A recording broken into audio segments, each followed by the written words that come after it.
Halo semuanya, hari ini saya di depan Wuling REV tipe 200 km dan saya mau menghitung berapa biaya yang saya perlukan untuk mengecas mobil ini. Jadi saat ini posisi meteran di 1300,73 kWh dan ini adalah meteran 10 ampere ya, atau 2200 watt. Meteran ini tersambung ke soket box Wuling yang kita diberikan saat beli mobil, dan di sini ada kabel putih ya. Kabel ini adalah kabel extension. Saya beli di IKEA 5 meter, tebalnya 1,5 mili, dan ini chargernya. Sekarang kita akan coba cas mobil ini. Dan kebetulan saat ini baterainya posisi di 50%. Oke, jadi terakhir ini saya pakainya lumayan boros. Sekarang baterai pas 50%, tapi trip saya hanya 84,4 km.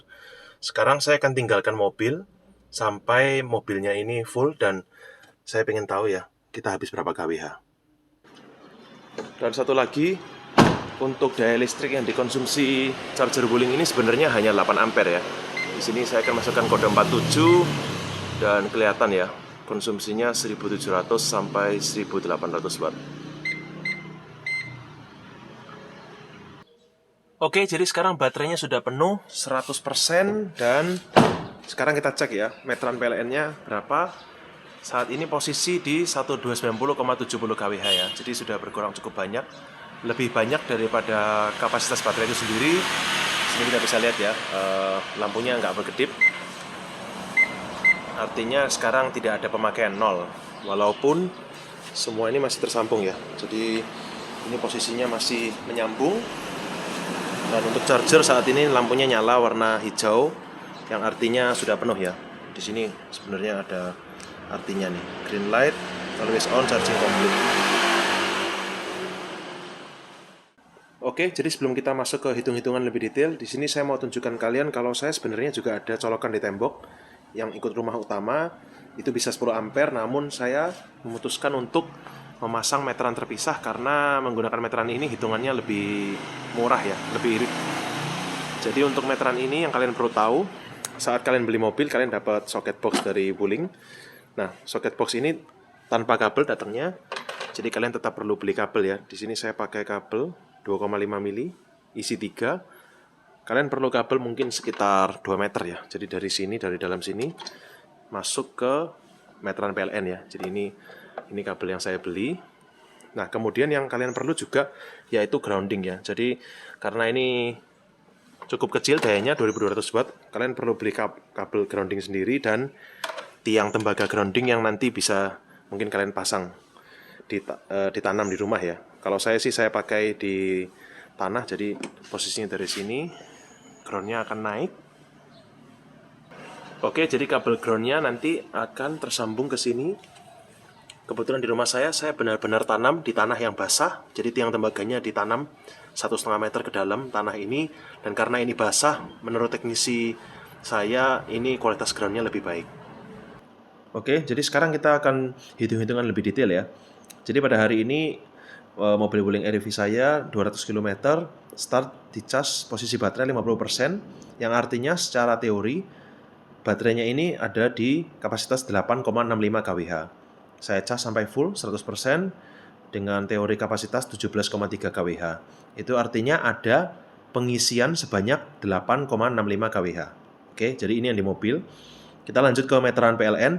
Jadi untuk yang di meteran, awalnya posisinya di 1300,73 kWh dan berakhir di 1290,70 kWh. Artinya ada penggunaan energi sebanyak 10,03 kWh. Nah, di sini kalian bisa lihat pengisian baterai 8,65 kWh, tapi konsumsi listriknya 16% lebih banyak. Jadi kalau saya hitung, itu ada penambahan sekitar 16% ya di pengecasan kali ini.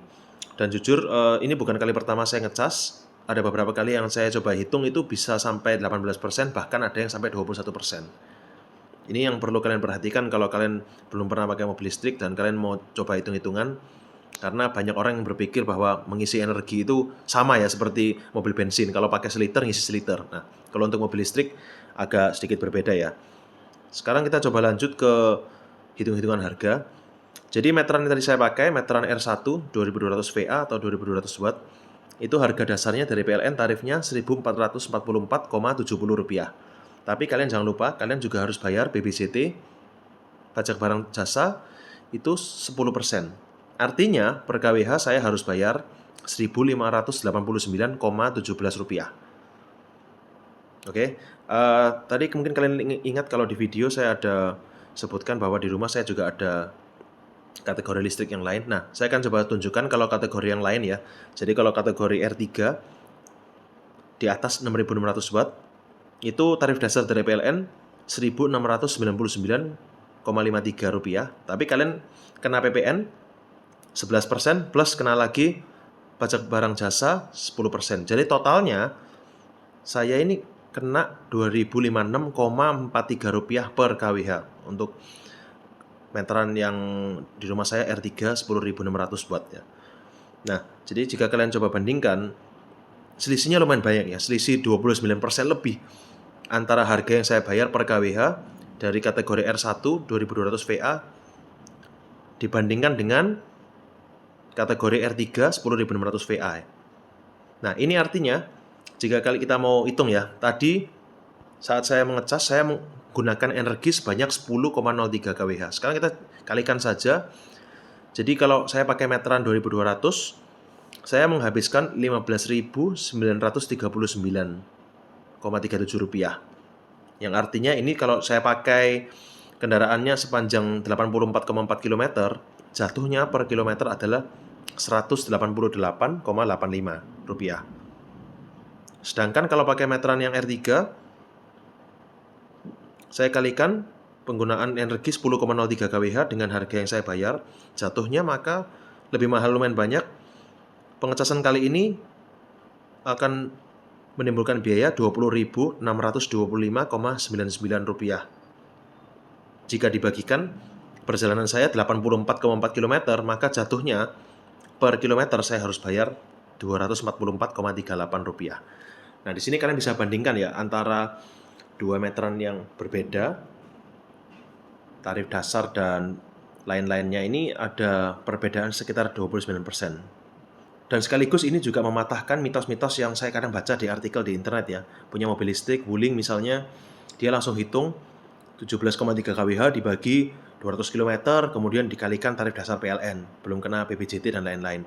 Menurut saya ini nggak akurat karena kalian belum tahu apakah benar kalian bisa jalan sekian dan juga kondisi di lapangan ya. Seperti tadi saat pengecasan ada tambahan 16%, efisiensi loss, dan lain-lain. Jadi saya harap dengan perhitungan saya kali ini mungkin sebagian dari kalian yang tertarik untuk punya mobil listrik bisa lebih mengerti ya untuk penghitungannya bagaimana, atau mungkin kalian yang sudah punya mobil listrik tapi kalian masih berpikir-pikir apakah mau perlu meteran lagi atau tidak, perlu tambah daya atau tidak. Di sini kalian bisa memahami ya. Oke, terima kasih sudah menonton.